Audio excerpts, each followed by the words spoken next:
ఓం శ్రీ లక్ష్మీనరసింహాయ నమః. శ్రీ స్వామివారి వార్షిక బ్రహ్మోత్సవాలు మార్చి 1 నుంచి 11 వరకు యాదగిరిగుట్టలో జరుగుతున్నాయి. శ్రీ లక్ష్మీనరసింహ స్వామివారి దేవస్థానం ఈ ఉత్సవాలను చాలా ఘనంగా చేయాలని ఏర్పాట్లు చేస్తుంది. భక్తులు కూడా ఎక్కువ సంఖ్యలో పాల్గొని ఈ కార్యక్రమాలను విజయవంతం చేయవలసిన కోరుతున్నాము. దీనికి సంబంధించి 1 నుంచి 11 తారీఖుల్లో ముఖ్యమైన రోజులుగా గుర్తించే వార్డు 7వ తారీఖు నాడు ఎదుర్కోలు ఉత్సవం ఉంటుంది. 8వ తారీఖు నాడు స్వామివారి కళ్యాణం ఉంటుంది. 9న రథోత్సవం ఉంటుంది. చివరి రోజు 11వ రోజు చక్ర స్నానంతో ఉత్సవాలు ముగుస్తాయి. ఈ 11 రోజుల్లో ఖచ్చితంగా యాగశాల బయట వేశాం. హోమం జరుగుతుంటుంది. హోమం తర్వాత 11వ రోజు దానిని హోమం కూడా పూర్తవుతుంది. ఇంతకుముందు ఈ హోమం కూడా బయట చేసేవాళ్ళం. హోమాన్ని ఇప్పుడు యాగశాలలో బయట తాత్కాలికంగా ఏర్పడిన యాగశాలలో చేస్తున్నాము. ఈ 11 రోజుల్లో 1 నుంచి 3 తేదీ వరకు మార్నింగ్ విశ్వక్సేన పూజ స్టార్ట్ అయ్యి అంకురార్పణతో స్టార్ట్ చేస్తాము. ఈవినింగ్ స్వామివారి సేవలు ఉంటాయి. వీటితో పాటు ఈ దేవాలయ ప్రాశస్త్యాన్ని, ఈ దేవాలయ ఉన్నతిని చూసి మేము ఈసారి సాంస్కృతిక ఉత్సవాలు ఘనంగా నిర్వహించాలని దేవస్థానం ప్రభుత్వానికి తెలియపరిస్తే ప్రభుత్వం కూడా అనుమతించింది.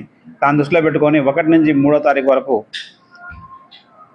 ప్రముఖ ప్రవచనకర్త పద్మశ్రీ డాక్టర్ గరికపాటి నరసింహారావు గారు ఎర్రా ప్రకటస్తే రచించిన నృసింహ వైభవం మీద ప్రవచనం చెప్తారు. ఖచ్చితంగా 6 గంటల నుంచి 8 గంటల 25 నిమిషాల వరకు ఈ ప్రవచనం ఉంటుంది. 4వ తారీఖు నాడు ప్రముఖ సంగీత దర్శకుడు మాధవపెద్ది సురేష్ గారిచే భక్తి సంగీత కాన్సర్ట్ ఉంటుంది. అది కూడా 2.5 గంటల కార్యక్రమం. 6 గంటల నుంచి 8 గంటల 25 నిమిషాల వరకు ఉంటుంది. 5 నాడు తేలు విజయ గారిచే భక్తి సంగీతం ఉంటుంది. 6 నాడు ప్రముఖ వాగ్గేయకారులు అన్నమాచార్య ట్రస్ట్కి ఇంత గతంలో పనిచేసిన వారు తిరుమల తిరుపతి దేవస్థానం ఆస్థాన విద్వాంసులు శ్రీ గరిమెళ్ళ బాలకృష్ణ ప్రసాద్ గారి సంగీత విభవరి ఉంటుంది. 7వ తారీఖు నాడు స్వామివారికి శోభరాజు గారిచే అన్నమాచార్య కీర్తనలు, త్యాగరాజ కీర్తనలు, భక్తి సంగీతం ఉంటుంది. 8 స్వామివారి కళ్యాణం ఉంటుంది కాబట్టి ఆ రోజు కార్యక్రమాలు ఉంటాయి. 9న ఎప్పుడు వస్తారు మన టెంపుల్కి రామాచార్య గారు లిటిల్ మ్యూజిషియన్స్ అని ఒక అకాడమీ, చాలా ఫేమస్.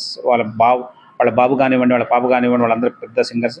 వారిచే మ్యూజికల్ కాన్సర్ట్ ఉంటుంది. ఈసారి బాగా పేరెన్నిక కళాకారులు, వాళ్ళని గౌరవించడంతో పాటు ఈ మధ్య 5 నుంచి 6 మధ్యలో స్థానిక కళాకారులకి మరియు 8:30 నుంచి 9:30 మధ్యలో స్థానిక కళాకారుల కంటే రాష్ట్రంలో అప్పుడప్పుడే వస్తున్న కళాకారులకు కూడా అవకాశం కల్పించడం జరిగింది వీళ్ళ మధ్యలో కూడా.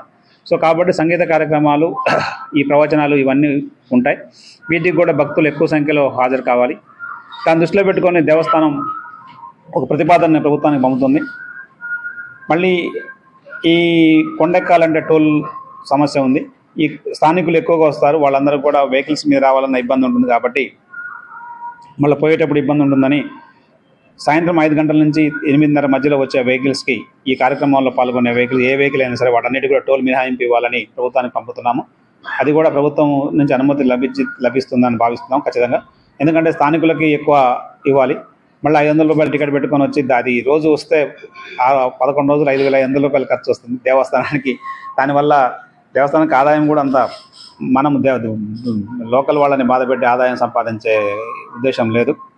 సో కాబట్టి ఈ కార్యక్రమాలు, ఈ బ్రహ్మోత్సవాలు ఉన్న రోజుల్లో ఈ 5 నుంచి 8:30 మధ్యలో కొంచెం గ్యాప్ ఇచ్చేసి టోల్ లేకుండా అందరినీ పంపించాలని, అప్పుడు పార్కింగ్ సమస్య రాకుండా పార్కింగ్ను కూడా కంట్రోల్ చేస్తూ పోలీసులకి ఇచ్చేసాం.